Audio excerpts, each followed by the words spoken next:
Salam Kamir, kekaguman ilahi mengarah pada iman dan rahmat. Saudara-saudari yang terkasih, kita hanya seperti alat yang digerakkan oleh orang yang atau pribadi yang menciptakan kita. Kita mengikuti apa yang digariskan. Tentu saja kita tidak jatuh pada hukum kodratnya, atau tidak jatuh pada kita hanya mengikuti karmanya, tetapi kita bisa mengubah nasib. Tetapi tentu saja Tuhan yang menjadi pribadi itu akan menggerakkan kita untuk kesana dan kemari, walau kita ada kebebasan. Maka sering ada istilah instrumentum conjunctum cum Deo, instrumen yang melekat di tangan Tuhan. Instrumentum adalah alat, conjunctum melekat, cum pada Deo, Tuhan, Deus. Kita semua ini menurut Santo Ignatius melekat pada tangan Tuhan. Instrumentum conjunctum cum Deo. Kita sekedar alatnya. Kadang kita protes, kadang kita belum menerima. Kalau sakit, kadang kita tidak mengakui kita sakit. Kalau kita kecewa, kita tidak mengakui kita kecewa, maka kita tidak akan pernah disembuhkan dari kekecewaan itu. Kalau kita merasakan kecewa dan kita tidak mengakui kekecewaan kita, dan kita menghadap kepada orang yang bisa memulihkan kekecewaan kita, maka kita pun tidak akan disembuhkan atau dihilingkan, disembuhkan, diobati, dan disitulah yang sering terjadi. Kalau ada orang sakit, dia tidak mengakui sakitnya, maka obat apapun yang diberikan kepadanya tidak akan diminum dengan serius, atau bahkan dibuang karena tidak merasa sakit, tidak merasa butuh.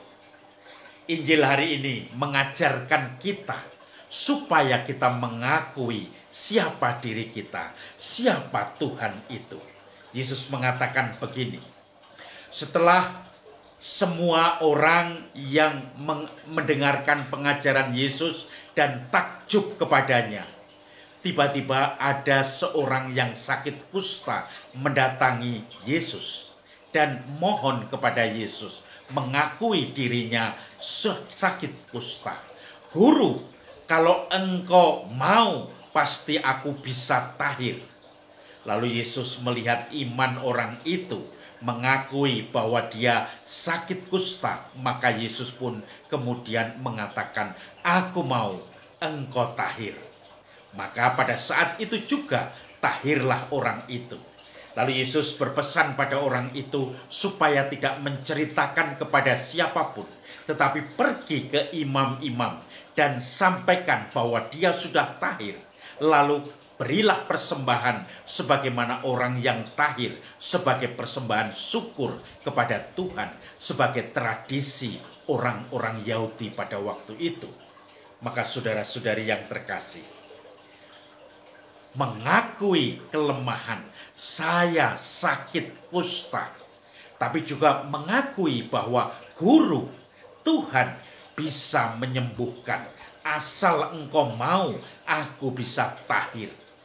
Iman yang besar dari seorang yang sakit kusta, orang yang tidak dikenal, orang yang tidak populer, tetapi imannya ternyata menyala-nyala bahwa kalau Tuhan tahir, mau, bisa tahir. Dan saudara-saudari yang terkasih, dia mengakui, saya Tuhan lemah, saya punya penyakit yaitu kusta, saya tidak boleh berkumpul dengan orang umum, dan kemudian harus menjauh ketika ada orang lain, dan teriak-teriak, saya najis karena kusta itu penyakit menular dan belum ditemukan obatnya waktu itu. Maka kemudian dia pun percaya Yesus itu sebagai penyembuh. Asal Yesus Guru mau, pasti saya akan tahir. Di balik itu proses iman yang mendalam, dan Yesus menangkap iman itu dan menyembuhkannya.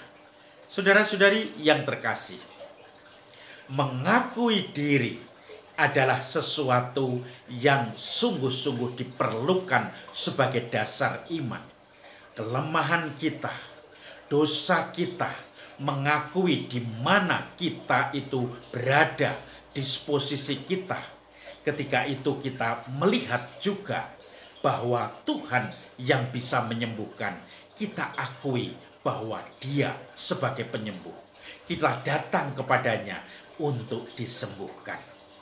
Saudara-saudari yang terkasih, ada orang yang mempunyai masalah dengan orang tuanya, khususnya dengan papanya. Dia merasakan sakit hati dengan papanya karena selalu dipandang sebelah mata. Sebagai anak dia mungkin tidak sepandai saudara-saudarinya, maka dia tidak pernah menunjukkan prestasi yang dibanggakan keluarga. Sebagai anak dia juga gagal untuk mendapatkan pekerjaan yang bisa dibanggakan oleh orang tuanya, khususnya papanya itu. Bahkan sebagai anak dia mencari istri menantu dari papanya itu tidak juga dikehendaki. Maka dia selalu disingkirkan, dipandang sebelah mata.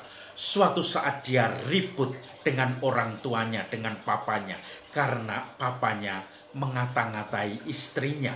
Maka kemudian dia merasa tersinggung, tidak pernah mau menyapa orang tuanya, tidak pernah mau balik lagi ke rumah karena sudah punya rumah sendiri, dan akhirnya tidak tegur sapa dengan orang tuanya.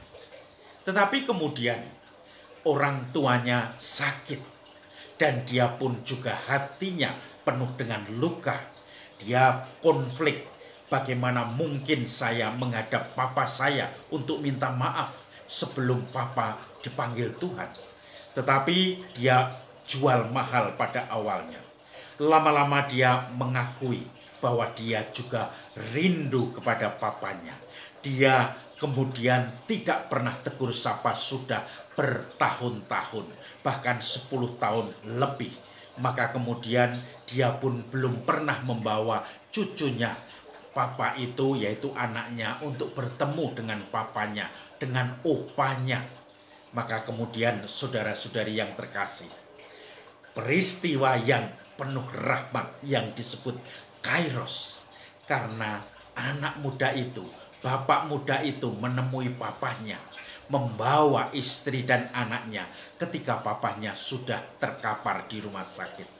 Akhirnya terjadi rekonsiliasi, minta maaf, dan mohon pada Tuhan supaya dikuatkan.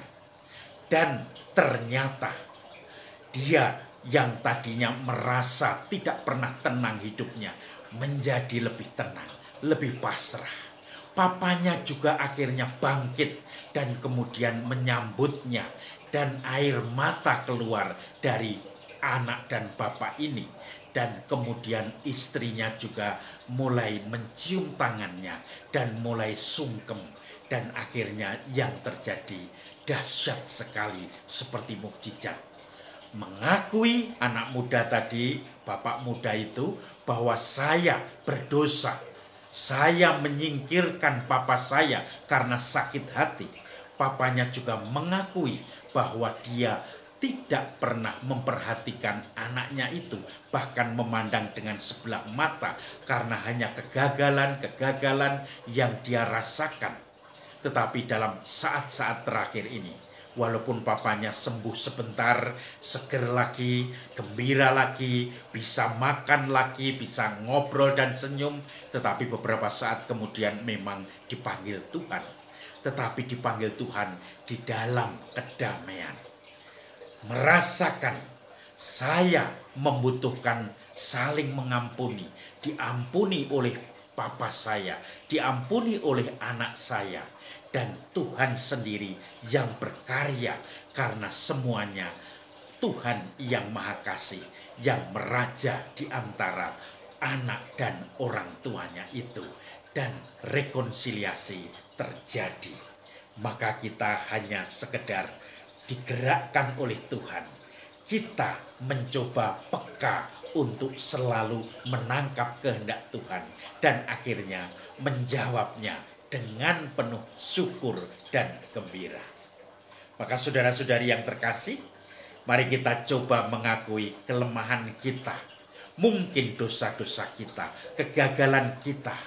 Setelah sungguh kita mengakui, kita melihat hanya Tuhan yang memberikan pengampunan.